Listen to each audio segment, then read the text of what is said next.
누가복음 16장 19절부터 31절까지의 말씀 한 절씩 교독하겠습니다.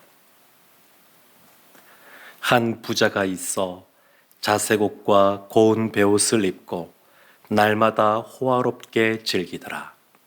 그런데 나사로라 이름하는 한 거지가 헌데투성이로 그의 대문 앞에 버려진 채 그 부자의 상에서 떨어지는 것으로 배불리려 하매 심지어 개들이 와서 그 헌대를 핥더라. 이에 그 거지가 죽어 천사들에게 받들려 아브라함의 품에 들어가고 부자도 죽어 장사되매 그가 음부에서 고통 중에 눈을 들어 멀리 아브라함과 그의 품에 있는 나사로를 보고 불러 이르되 아버지 아브라함이여 나를 긍휼히 여기사 나사로를 보내어 그 손가락 끝에 물을 찍어 내 혀를 서늘하게 하소서. 내가 이 불꽃 가운데서 괴로워하나이다. 아브라함이 이르되 예 너는 살았을 때에 좋은 것을 받았고 나사로는 고난을 받았으니 이것을 기억하라. 이제 그는 여기서 위로를 받고 너는 괴로움을 받느니라. 그뿐 아니라 너희와 우리 사이에 큰 구렁텅이가 놓여 있어 여기서 너희에게 건너가고자 하되 갈 수 없고 거기서 우리에게 건너올 수도 없게 하였느니라. 이르되 그러면 아버지여 구하노니 나사로를 내 아버지의 집에 보내소서. 내 형제 5이 있으니 그들에게 증언하게 하여 그들로 이 고통받는 곳에 오지 않게 하소서. 아브라함이 이르되 그들에게 모세와 선지자들이 있으니 그들에게 들을지니라. 이르되 그렇지 아니하니이다. 아버지 아브라함이여 만일 죽은 자에게서 그들에게 가는 자가 있으면 회개하리이다. 함께 보겠습니다. 이르되 모세와 선지자들에게 듣지 아니하면 비록 죽은 자 가운데서 살아나는 자가 있을지라도 고난을 받지 아니하리라 하였다 하시니라. 아멘. 오늘 말씀은 부자와 나사로라고 하는 아주 유명한 그러한 예수님의 비유의 말씀입니다. 비유이긴 하지만 그러나 여기에 등장하는 이 천국과 지옥에 대한 말씀은 우리로 하여금 이 말씀을 마음속에 새기게 합니다. 오늘 본문에 등장하는 아주 대표적인 두 사람, 부자와 나사로는 신분적으로나 또 경제적으로나 사회적으로나 또 여러 가지 현실적으로 명확하게 구분되는 서로 그 다리를 건널 수 없을 것 같은 그러한 장벽이 존재합니다. 그래서 오늘 말씀을 보게 되면 이 나사로와 이 부자를 아주 대조적으로 설명하고 있는데 이 땅에서의 삶을 우리가 먹고 또 마시고 또 입고 또 잠을 자는 의식주와 관련하여 아주 분명하게 이들을 대조시켜 놓고 있습니다. 19절 말씀 보면 부자에 대해서 이렇게 말합니다.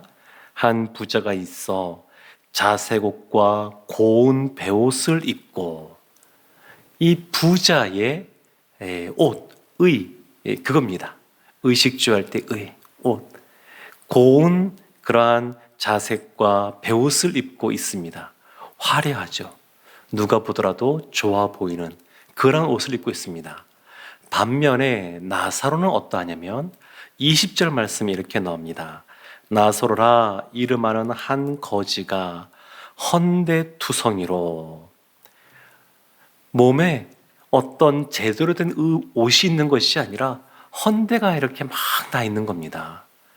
그래서 심지어 개가 와서 그 헌데를 핥는, 얼마나 이 고통스럽겠습니까? 심지어 개까지 와서 그것을 핥아낼 정도로 이 나사로의 그 옷이나 또 그의 몸의 피부 상태는 굉장히 안 좋았습니다. 그리고 이 나사로를 한마디로 뭐로 표현하냐면 한 거지 이렇게 표현합니다. 부자와 거지 나사로. 가난하다는 겁니다. 너무너무 가난합니다. 그래서 먹는 것도 차이가 나는데 19절 끝에 보면 이렇게 나옵니다. 날마다 호화롭게 즐기더라. 이 부자는 늘 이 땅에서 날마다 매 끼니마다 아마 전속 요리사도 있었겠죠. 그리고 좋은 음식들을 계속 내왔을 겁니다. 그렇게 호화롭게 이 땅에서 삶을 살았는데 나사로는 어떠냐면 21절 말씀에 그 부자의 상에서 떨어지는 것으로 배불리려 하매, 부자의 상에서 떨어지는 부스러기. 이 당시에는 이 부자들이 또 먹고 살만한 사람들이 이렇게 상에 차려서 먹다가 또 몇 개씩 이렇게 또 이것을 먹기 위해서, 부스러기 같은 걸 먹기 위해서 있는 사람들에게 던지는 것이 있습니다. 그 몇 개를 먹고자 그냥 그 대문 밖에 이 나사로가 있는 겁니다. 그리고 집도 보더라도 이 부자는 대문이 있는 그러한 집, 대문이 있는 그러한 집에 있는가 하면 이 나사로는 자기 몸 누울 곳도 없어서 그 대문 밖에 그냥 버려진 채 살아가는 그러한 모습입니다. 이 땅에서 이 부자와 이 가난한 거지 나사로의 삶은 너무너무 대조적인 그러한 삶입니다. 그렇지만 이 두 사람에게 똑같이 찾아오는 공통적인 것이 있는데 그것이 뭐냐면 죽음입니다. 이 땅에 태어난 사람은 누구도 피할 수 없는 그 죽음. 그래서 그 죽음에 대해서 뭐라고 표현하냐면 22절에 이렇게 나옵니다. 이에 그 거지가 죽었습니다. 그리고 22절 끝부분에 이렇게 나옵니다. 부자도 죽어 장사되매. 부자도 죽었습니다. 근데 예수님이 비유하시는 이 말씀에 표현이 좀 차이가 있습니다. 이 나사로는 그냥 죽었다, 그걸로 끝났는데 이 부자는 죽은 후에 장사되었다, 이렇게 나옵니다.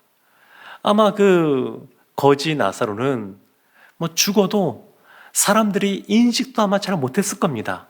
어쩌면 그냥 내버려진 채, 방치된 채 아마 있지 않았나 싶습니다. 근데 이 부자는 그렇지가 않습니다. 장사되었다, 그 표현 보면 그냥 많은 사람들이 모이고, 그리고 그냥 이 땅에서 누릴 수 있는 그러한 장례의식을 다 이렇게 받아가면서 진행이 되었을 겁니다.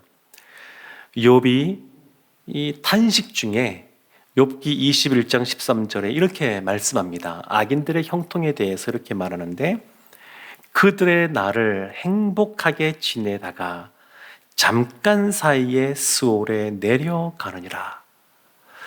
그러니까 이 욥이 탄식하는 겁니다. 하나님, 악인이 왜 이렇게 형통합니까?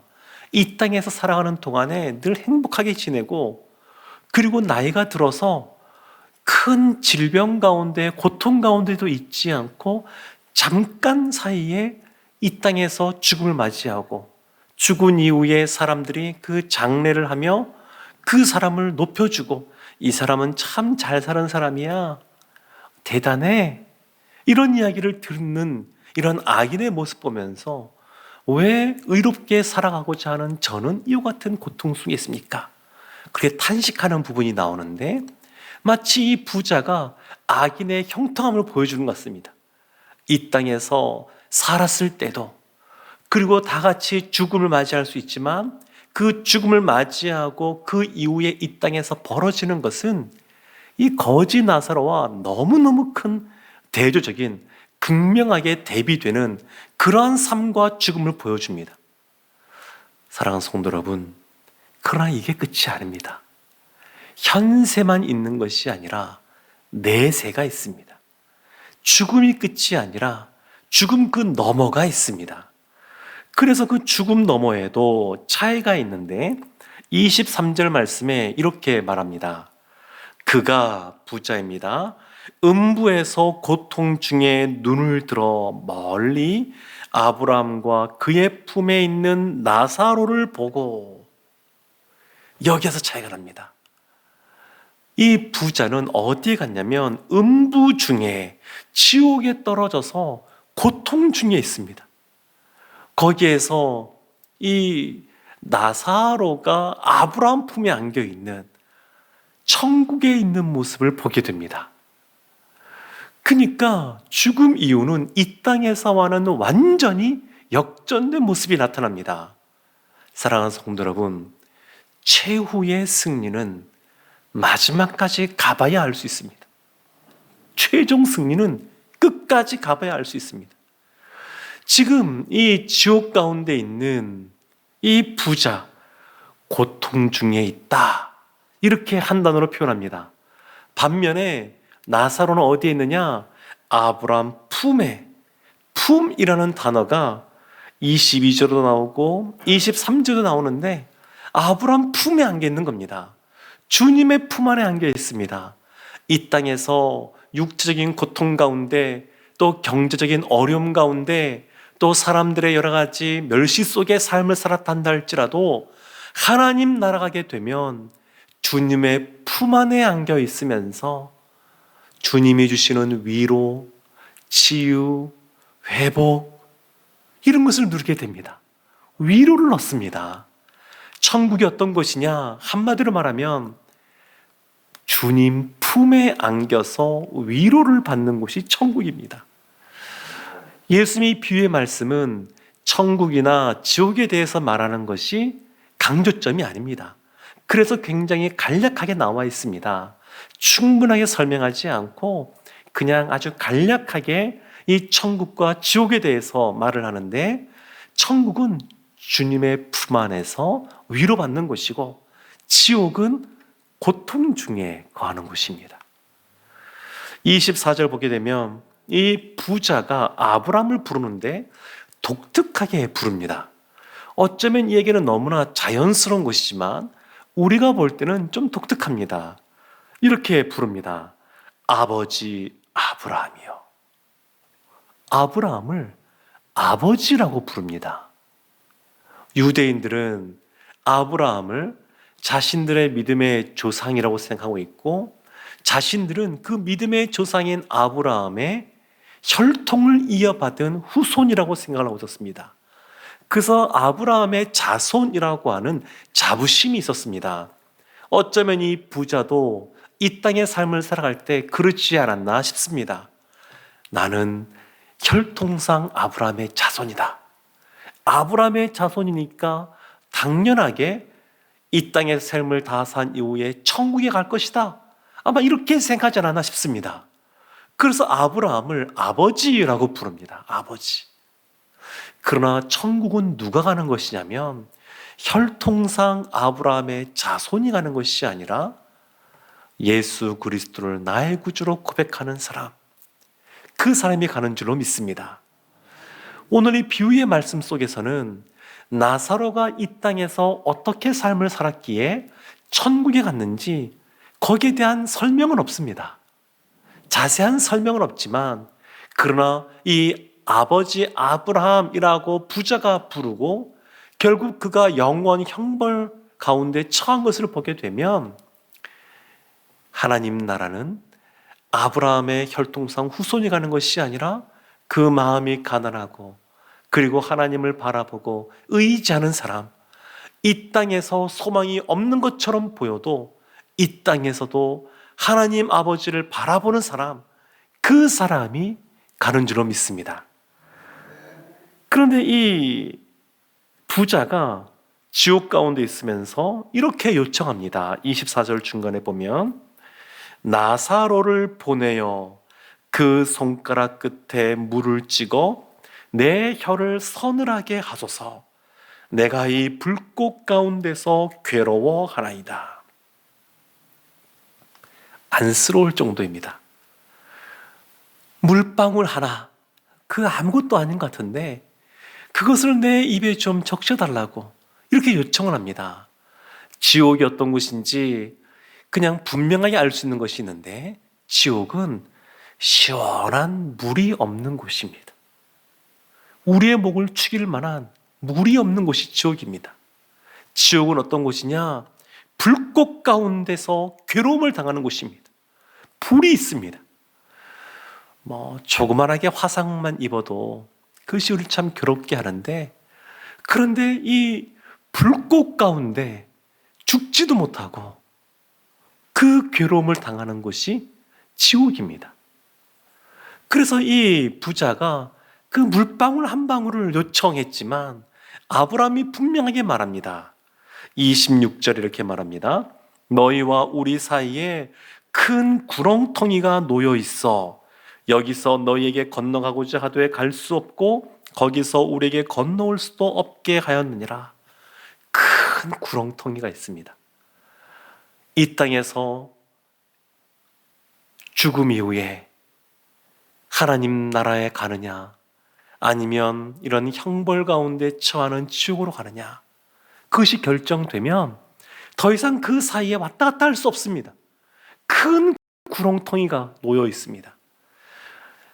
이 땅의 삶을 다 산 이후에 연옥 같은 곳에 가서 있는 것이 아니라 그 즉시로 천국이냐 지옥이냐 결정이 나게 되고, 그 결정이 나게 되면 그 사이를 더 이상 오갈 수가 없습니다. 큰 구렁텅이가 있습니다. 그래서 이 부자가 두 번째로 아브라함에게 요청하는 것이 있습니다. 그것이 뭐냐면 27절 말씀인데, 나사로를 내 아버지 집에 보내달라는 것입니다. 이유가 28절에 이렇게 나옵니다. 내 형제 5이 있으니 그들에게 증언하게 하여 그들로 이 고통받는 곳에 오지 않게 하소서. 이 악한 사람인 이 부자가 그래도 자기 형제들을 생각하는 모습을 또 보여줍니다. 하물며 하늘나라에 간 우리의 믿음의 사람들, 이 땅에 남아있는 유가족들을 위하여, 또 가족들을 위하여 무엇을 기도하겠습니까? 이 땅에서 신실하게 예수님을 잘 믿다가 하나님 나라에 오도록 기도하지 않겠습니까? 이 부자가 자신의 형제들 가운데 이 나사로를 보내달라고 말합니다. 그러나 아브라함이 분명하게 또한 말합니다. 그럴 수 없다. 그리고 그럴 필요도 없다고 말합니다. 그러면서 29절에 이렇게 말합니다. 그들에게 모세와 선지자들이 있으니 그들에게 들을지니라. 이미 전할 사람들이 있습니다. 선포하는 사람들이 있습니다. 그래서 이 땅에서 주님의 말씀을 듣는 귀가 있는 사람이 복된 사람입니다. 그 말씀을 듣고 마음속에 받아들이고 새기는 사람, 그 사람이 하나님 나라 천국에 가게 됩니다. 사랑하는 성도 여러분, 그래서 이 말씀을 생각해 보게 되면 왜 굳이 그 마을에 이 부자만 잘 사는 것이 아니라 잘 사는 사람들이 꽤 있을 텐데 왜 그 부자 집 앞에 나사로가 있었을까? 사실 이 나사로는 하나님이 이 부자에게 보낸 사람입니다.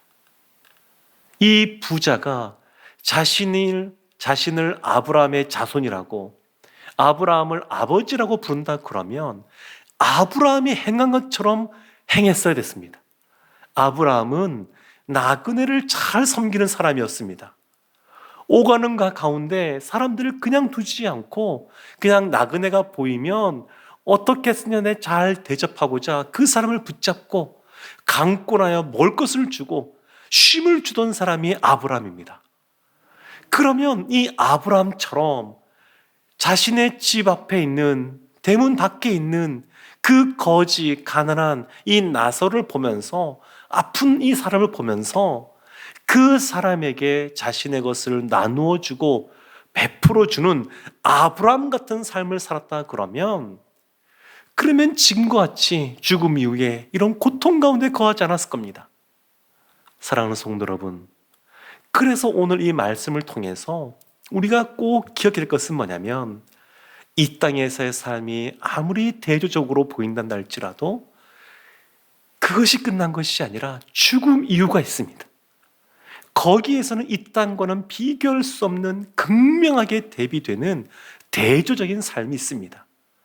그리고 그 삶을 생각하며 이 땅에서 우리가 하나님이 허락하신 가난하고 헐벗고 도움이 필요한 사람들을 그냥 흘려보내는 것이 아니라 나로 하여금 저 사람을 섬기라고 하시는구나, 그것을 우리가 알고 이웃사랑의 모습으로 나가야 될 줄로 믿습니다. 주님을 사랑할 뿐만 아니라 이웃을 사랑하는 모습으로 나아갈 때 이 거지 나사로가 죽음 이후에 천국에서 주님 품 안에 안겨 있는 것처럼 저희도 주님 품 안에 안겨서 위로받고, 그리고 그 땅에서, 그 나라에서 이 땅과는 비교할 수 없는 주님의 시간에 모든 것이 아름답게 변화되는 것을 경험하게 될 줄로 믿습니다. 이웃사랑과 주님 사랑의 모습으로 이 땅에서도 천국의 삶을 살아가는 우리 모두가 되기를 주님의 이름으로 축원합니다. 기도하겠습니다. 하나님, 우리의 마음이 주님의 사랑으로 가득 차게 하여 주시고, 그 사랑의 마음을 주님께서 섬기고 또 도와주라고 하는 이웃들에게 흘려보내는 저희들 되게 하여 주옵소서. 이 땅에서의 삶이 끝나는 것으로 다 마무리되는 것이 아니라 죽음 그 이후의 삶이 있고 영원한 천국과 지옥이 있는 것을 알고 늘 하나님을 경외하며 살아가는 우리 모두가 되게 하여 주옵소서. 예수님의 이름으로 기도합니다. 아멘.